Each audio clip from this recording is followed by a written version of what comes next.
Peggy 18.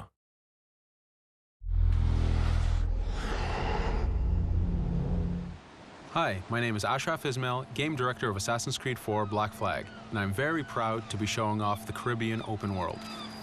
Here, we're going to start with Edward. After completing a few missions, he's met up with the assassins, but he's not yet bought into the creed, so he still has this selfish need for fame and fortune.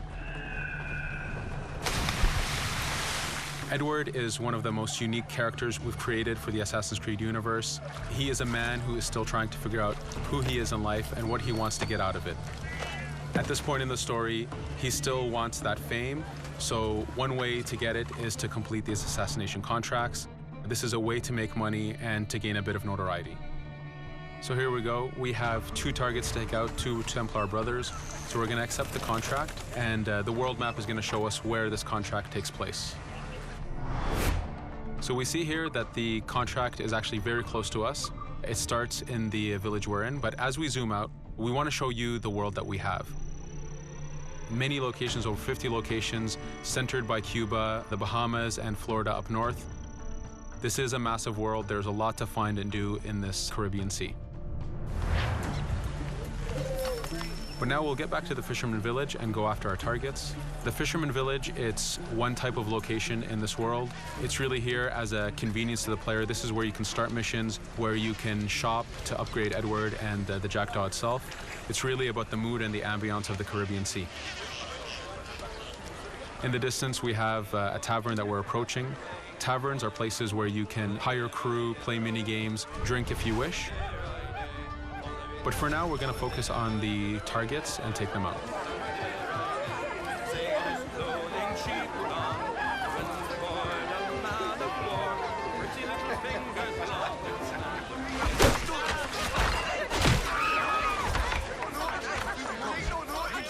Now that we've taken out one brother, the other one's going to bolt. Just like classic ACs, we can chase him down and take him out that way, but there's many ways to complete this contract.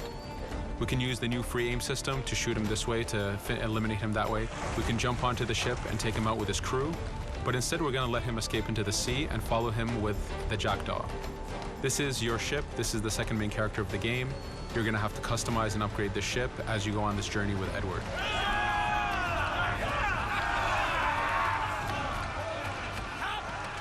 We've seamlessly gone from a ground chase right into a naval chase. We could destroy the ship and complete the contract that way, but instead, using the spyglass, we can see that he's carrying a lot of rum. Rum is important in the economy system. It's one way of making a lot of money if you sell it properly. So instead of destroying the ship, we're going to plunder that ship. Fire! Here you can see the upgrades that we've made into the naval combat. Using the front cannons, you can shoot chain shots to slow down the ship. Using the new round shot mechanic of trajectory aiming, you can aim for the hull and do a lot of damage this way. This specific enemy is what we call a frigate.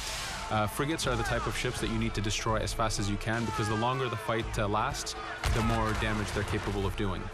We have other enemy types like the Charger or the Man of War. The Man of War is a massive ship capable of carrying over 100 cannons. These are ships that you really need to upgrade to be able to face. But now that this frigate has been demasted, we can start the boarding. Boarding, it's very important. You are a pirate. This is how you gain cargo. This is how you take on ships. So here we can start the boarding from any orientation or angle we wish. The distance even matters. If you get too close, the 2 crews will just jump right into each other. If you start a bit further, you can jump in the water and go in for a sneak stealth attack. We have 2 objectives to accomplish for this boarding. We can take out the captain, and we need to take out some of his crew. So using the swivel gun, we will efficiently take out a lot of the crew. And now we'll go for the captain using Edward's navigation abilities. Here, again, using the new free aim system, we have a dangerous enemy on the other side taking out our crew. We can easily take him out with a headshot.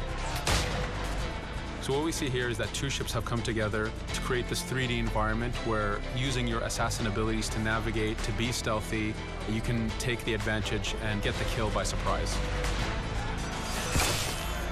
Now that we've taken out the captain, we still need to take out a few of the crew members to complete this boarding. Now that we've plundered the ship, we're going to gain that rum that we saw earlier, but we're also going to gain ammo and crew members and some gold. With every boarding, there's 3 options that you can do with that ship. You can gain crew members, you can send the ship to your fleet if you wish, or you can salvage a ship to repair the jackdaw if you took too much damage in the fight. In this case, since we did well, we're going to send the ship to our fleet. Now that we're back in the Caribbean Sea, we needed to make sure that every minute something is being advertised to the player, something new for the player to do. In this case, we have this uncharted location. These are what we call playas. We have over 75 of these in the Caribbean world. Every playa has something very important for the player to find, something that will help in upgrading Edward or the jackdaw. So it's in your advantage to explore these locations.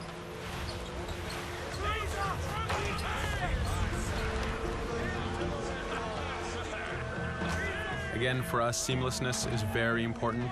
We needed to be able to explore this Caribbean world without having too much interruption in the action. So being able to just let go of the wheel anywhere we want, jump into the water, and swim over to that location.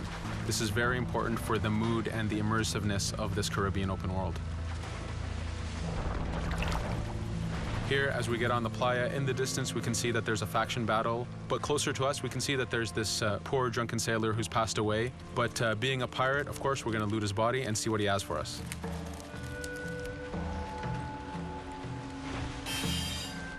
So we found a treasure map. This treasure map is asking us to go to an island called Misteriosa. Every time you find one of these, you know that you're going to find a treasure that is linked to the progression of the jackdaw or Edward, so they are very valuable. Here we're going to take a look at that faction battle. We have a British ship facing off against a Spanish ship. We could jump in and take advantage of this opportunity, allowing each ship to weaken the other and for us to plunder both. But now we're going to make our way back to the jackdaw. Again, this is the second main character of the game. There's a lot of customization and a lot of upgrading to do on the jackdaw. You can upgrade all the weapons to fit the playstyle you wish. Now, as we get onto the jackdaw, we can see that the crew is cheering for us. Edward has a really close relationship with his first mate, Adewale, standing right there, and with his crew. And this is something that you'll see later in the demo, that we can lose and gain crew members. Again, using the spyglass, we can really see the contents of a ship, but you can also assess the danger and threat level of these ships. But for now, we're going to continue to Misteriosa to find that treasure. Here we've crossed into a harpooning zone. The harpooning system is connected to the hunting system, which is used for upgrading Edward himself. So you can upgrade the number of weapons he carries, the ammo that you can carry, and even his health. But for now, we've moved past that zone and we've got into a storm. Storms are very dangerous. If you're not careful, if you don't know how to navigate a storm, you will take damage to your ship and you will lose crew members. In the distance, we can see a water spout. This is a tornado in the ocean. These are very dangerous. They can suck you in, and when they do, they tear the ship apart and take out your crew. Here we can see its effect on a ship. This poor ship got sucked in and got destroyed. Storms are very dangerous, but we wanted the player to take advantage of this. When you've mastered a storm, when you know how these systems work, you can pull enemies into a storm and let the storm do damage for you. So there is a strategic element to using a storm in the world.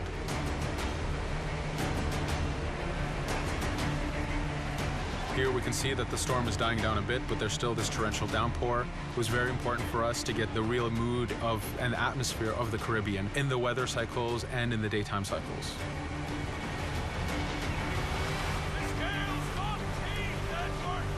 But here, since we've survived the storm, did pretty well, let's order our crew to sing.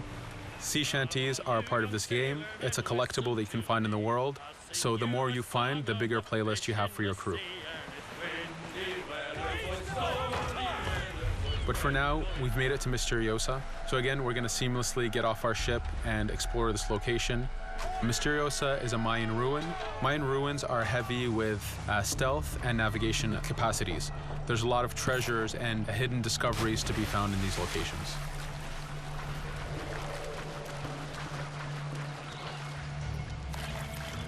If we recall the treasure map, the treasure is hidden behind a temple.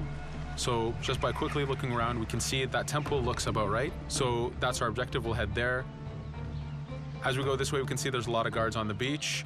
We could go in and fight them if we wish to, but to show off that this is a mini open world, we're going to try to find a different route to get to our objective. Here, we've seen a guard. We don't want to alert him, and we don't want to alert the guards on the beach, so we're going to use our stealth ability to take him out silently.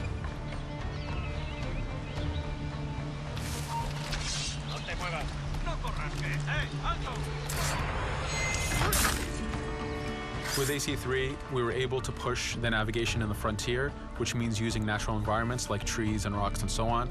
Mayan ruins are the perfect place where we mix man-made structures and these natural environments. So you really get to feel how far the navigation abilities of the assassin have come since the original game. In the distance there, we can see another part of the island being blocked off by a patrol of guards. We're going to avoid it for now and go for that treasure.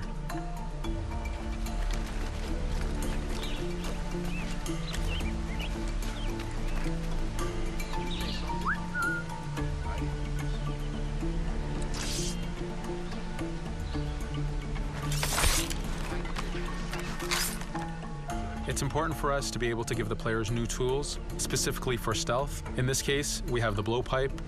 Using the berserk darts, you make your enemies go crazy. Effectively, this means that they'll attack anything and everything in sight, including their own friends, animals, or Edward if he was in the way. So you do have to be careful with how you use it.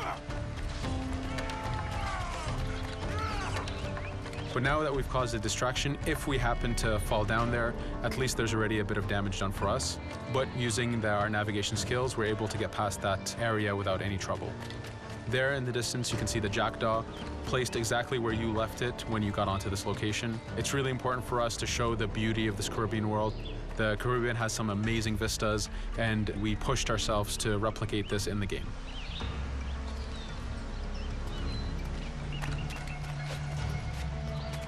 As we continue forward, we can see in the distance there's a couple prisoners that are taken hostage. This is a scenario that you need to use stealth. If you're detected by those guards, they will kill the hostages. So in this case, it's to your advantage to use the environment to figure out how you can take out those guards without being detected. In this case, it's 2 guards, so it's not too hard. There are other scenarios where you have more guards and you have to figure out how you can take all of them out at the same time. Now that we've freed these prisoners, they are more than happy to join our crew. This is just one way of gaining crew members. As mentioned earlier, there's the taverns. There's actually many different setups of gaining crew.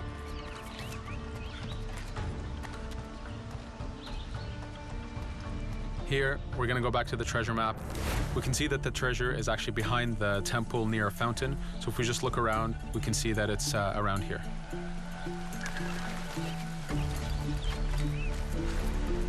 Now that we've found the treasure, what we've actually found is a blueprint.